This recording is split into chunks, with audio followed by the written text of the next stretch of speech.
यारो सिम्पसन्स के characters real life में कैसे दिखते हैं, क्यों माइकल जैक्सन ने जब सिम्पसन्स के इस एपिसोड को डब किया था तो वो एपिसोड ही बैंड हो गया था, और कैसे सिम्पसन्स कार्टून के होमर के सिर्फ एक गाना गाने पर उस गाने पर 20 करोड़ से भी ज्यादा व्यूज आ गए हैं। तो यारो आज हम सिम्पसन्स के कुछ ऐसे ही इंटरेस्टिंग फैक्ट्स के बारे में जानने वाले हैं और साथ ही कुछ ऐसे माइंड ब्लोइंग कॉन्स्पिरेसी थ्योरीज को भी एक्सप्लोर करने वाले हैं जो सच में आपका दिमाग घुमा देगी। और व्हाट द फैक्ट की वीडियो है तो मीम के साथ तो मजा भी आने ही वाला है। तो यारो चलो जल्दी से इस वीडियो को स्टार्ट करते हैं। Number 1, real life characters. वैसे यार अगर आपने सिम्पसन्स देखा है तो आप नेड फ्लैंडर्स को तो जानते ही होंगे। अच्छा अब आप ये बताओ कि ये चेहरा कुछ जाना पहचाना सा नहीं लगता? भाई अगर ब्रेकिंग बैड में तुमने ब्रायन क्रिस्टन को देखा होगा तो मुझे ज्यादा बताने की जरूरत नहीं है। अब ऐसे ही सिम्पसन्स के मिस्टर बर्न्स भी रियल लाइफ में कुछ ऐसे दिखते हैं एंड इसके बाद आप कुछ इन कैरेक्टर्स के रियल लुक लाइक को भी देख सकते हो। वैसे आपको ये तो पता ही होना चाहिए कि सिम्पसन्स में जो 750 से ज्यादा कैरेक्टर्स हैं उनमें से मोस्टली को रियल लाइफ बेस्ड पर्सन से ही बनाया गया है। और भाई मुझे बताने की जरूरत ही क्या है, इन इमेजेस को ही देखकर आप समझ गए होंगे।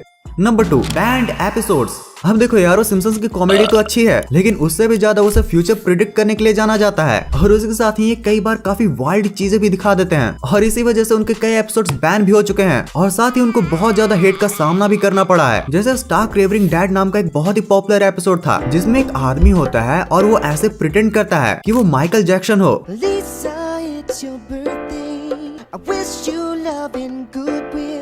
और कमाल की बात तो ये थी कि इस कार्टून कैरेक्टर को खुद माइकल जैक्सन ही आवाज दिया था। लेकिन आपको पता ही होगा कि माइकल जैक्सन पे असॉल्ट के केसेस लगे थे जिस वजह से इस पूरे ही एपिसोड को वापस ले लिया गया था, यानी कि इसे कहीं पार्टिकुलरली बैन नहीं किया गया था, बस इस पूरे एपिसोड को एयर करने से बैन कर दिया गया था। और अगर आप इसे अभी भी इनके ऑनलाइन ऑफिशियल साइट पर ढूंढोगे तो आपको कुछ नहीं मिलने वाला। और हाँ 30 मिनट ओवर टोक्यो वाले एपिसोड को तो हम भुला भी नहीं सकते, इसमें तो भाई इन्होंने हद ही पार कर दी थी। इस एपिसोड में ऐसा दिखाया जाता है कि होमर जब जापान पहुंचता है तो उसके पास वापस अमेरिका जाने के कोई पैसे ही नहीं बचते हैं, इसलिए अब उसको वापस जाने के लिए गेम शो में पार्टिसिपेट करना पड़ता है और यहीं से ही पूरे एपिसोड का रेसिज्म स्टार्ट होता है। इसमें जापान को काफी ज्यादा रेसिस्ट तरीके से दिखाया जाता है, जैसे कि हेलो किटी फैक्ट्री में दिखाया जाता है। लिटरली जापानी जिंदा कैट को ही जला रहे हैं। और उसी के साथ जापान में पोकेमोन के एक एपिसोड को देखकर 600 से भी ज्यादा बच्चों को इपिलेप्टिक सीजर आया था जिसको भी मॉक किया जाता है। और ऐसे ही काफी सारे रेसिस्ट सीन और रिमार्क्स को दिखाया जाता है जो कि भी ऑब्वियसली किसी भी देश को पसंद तो बिल्कुल भी नहीं आएगा और इसलिए जापान और साउथ कोरिया में इस एपिसोड को ही बैन कर दिया गया था।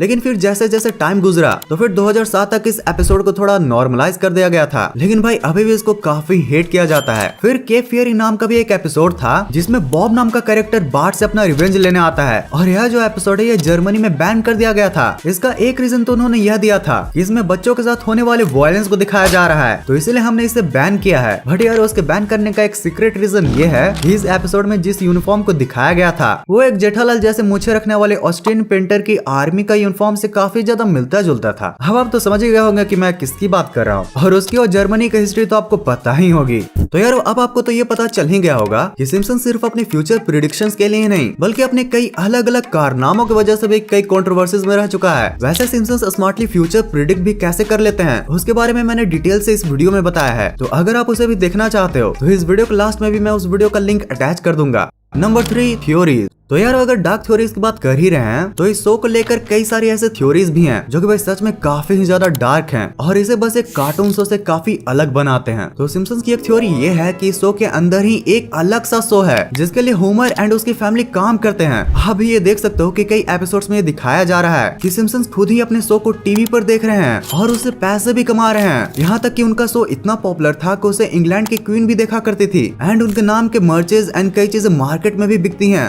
Get back in your overturned car. Let the guys handle this. We'll deal with him, Your Majesty. Your Majesty. वैसे सिम्पसन्स के अगर आप पक्के वाले फैन हो तो आपको ये तो पता ही होगा कि आम फैमिली के जैसे ही सिम्पसन्स में होमर की फैमिली भी एक सिंपल सी फैमिली है। मतलब कि इस शो में किसी को भी साइकिक या फिर एक्स्ट्रा ऑर्डिनरी पावर्स नहीं दिए गए हैं। बट अगर आप सिम्पसन्स के पक्के से भी बड़े तगड़े वाले फैन हो तो आपको ये भी कहीं ना कहीं पता ही होगा कि बार्ट जो कि होमर का बेटा है को कई बार टेलीपैथी की पावर को यूज करते हुए दिखाया गया है। I know you can read my thoughts, Bart. मतलब भाई लिटरली सीजन 4 के episode brother from the same planet के बाद से ही बार्ट के टेलीपैथिक पावर्स को छुपते छुपाते दिखाया गया है, जहां वो किसी की माइंड को पढ़ सकता है, किसी के ड्रीम में भी जा सकता है। Bart, get out of my fantasy. Oh, jeez, I saved your life. How about you're welcome? और अपने रियलिटी को भी अपने अकॉर्डिंग बेंड कर सकता है। अब इस शो की अगर एक और डार्क थ्योरी की बात करें तो कई लोग ये मानते हैं कि सिम्पसन्स का ये जो पूरा स्प्रिंगफील्ड का शहर है यह एक बबल के अंदर है और यह लोग बस एक गवर्नमेंट एक्सपेरिमेंट है, क्योंकि इसके अंदर का टाइम एकदम 90s से ही अटका हुआ है और यह लोग सब एक बबल के अंदर हैं, क्योंकि इसमें किसी की भी एज नहीं बढ़ रही है और यह लोग बस 30 साल से 90s के दुनिया में ही अटके हुए हैं। Number 4 report. भाई इतनी सारी फैन थ्योरीज के बाद आपको ये बात तो पता चल ही गई होगी, यह सब काफी ज्यादा पॉपुलर है और पॉपुलर चीजों की तो कॉपी होती ही है। ये है द समोसा नाज चड्डीज, यानी कि अगर कोई सिम्पसन्स को सस्ते नशे करके बनाएगा तो वो कुछ ऐसा ही दिखेगा। इसमें कैरेक्टर्स, स्टोरी लाइन और सिचुएशंस भी काफी सेम ही है, जैसे कि मानो सेम चीजों को दो अलग अलग एडिटर्स ने बनाई हो और एक एडिटर को आधे से भी कम पैसे दिए गए हो। और कमाल की बात तो ये है कि इसका क्रिएटर जेल से बाहर आने के बाद भी यह सब को बनाते आया है, यानी कि जेल से बाहर आने के बाद भी उसने चोरी करना नहीं छोड़ा। और उसके एनिमेटर का कहना है कि उन्हें 3 या फिर 4 ही दिन अच्छे से दिए जाते थे पूरे एपिसोड को बनाने के लिए और इनकी टीम भी ज्यादा बड़ी नहीं थी, इसलिए इनका एनिमेशन इतना बेकार है। और वैसे सिर्फ इस शो नहीं बल्कि एसआर नाम के सिंगर का एक सॉन्ग है OMG, जिसे कि 2010 में रिलीज किया गया था।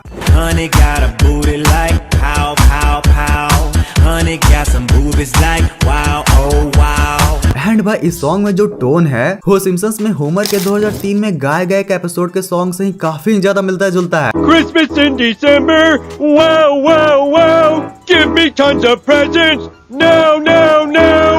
वैसे सिम्पसन्स की कॉपी की बात करें तो लोकल मार्केट में भी कपड़ों और अदर चीजों पर उसके कई मॉडिफाइड इमेजेस आपको मिल ही जाएंगे, जो कि ऑब्वियसली सिम्पसन्स के क्रिएटर को रॉयल्टी दिए बिना ही वो ओनर्स यूज कर लेते हैं।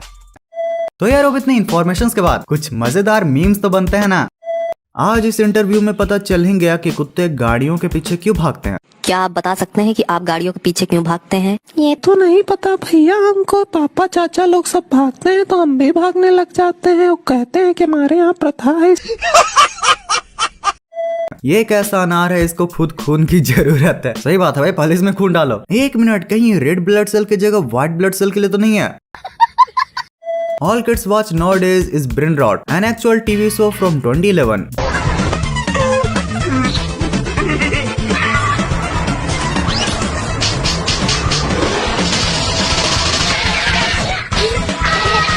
भाई लार्वा का ये शो सच में बड़ा फनी था यार।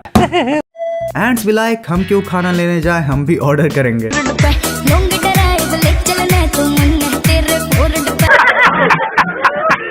बैंक मैनेजर, ये क्या है? सर मेरी दादी का सिग्नेचर है। ये कैसा अजीब सिग्नेचर है? क्या नाम है तुम्हारी दादी का? जलेबी बाई।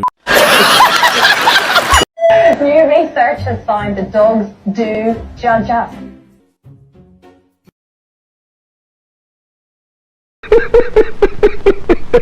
भाई डॉग भी लाइक, अरे तुम्हें नहीं पता आजकल की मीडिया बहुत बिकाऊ हो गई है भाऊ। Me and bro standing in front of class during a presentation that we made in 10 minutes.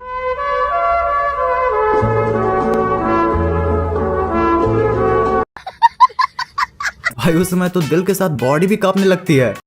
My assignment and friends assignment.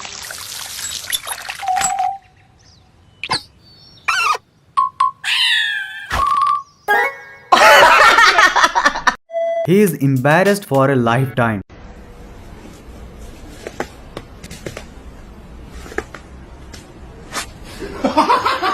भाई 0% जंप हुआ बट बंदे ने 100% तो मेहनत किया ना। अरे पेजिला पोमा इले नी ஒரு ஆர்டிஸ்ட் நீ காமிச்சேனக்கு। दिन में सूरज, रात में तारे होते हैं और व्हाट द फैक्ट की वीडियो को लाइक करने वाले बड़े प्यारे होते हैं। तो यार समझ गए ना? तो यार बस आज के इस वीडियो के लिए इतना ही था। अगर आपको इस वीडियो का पिछला पार्ट को देखना है तो आपके लिए है ये वाली वीडियो, और अगर इसे आपने देख लिया है तो भाई फिर आपके लिए है ये वाली फन इंटरेस्टिंग वीडियो। इस वीडियो को पूरा यहाँ तक एंड तक देखने के लिए दिल से thanks for watching this entire video.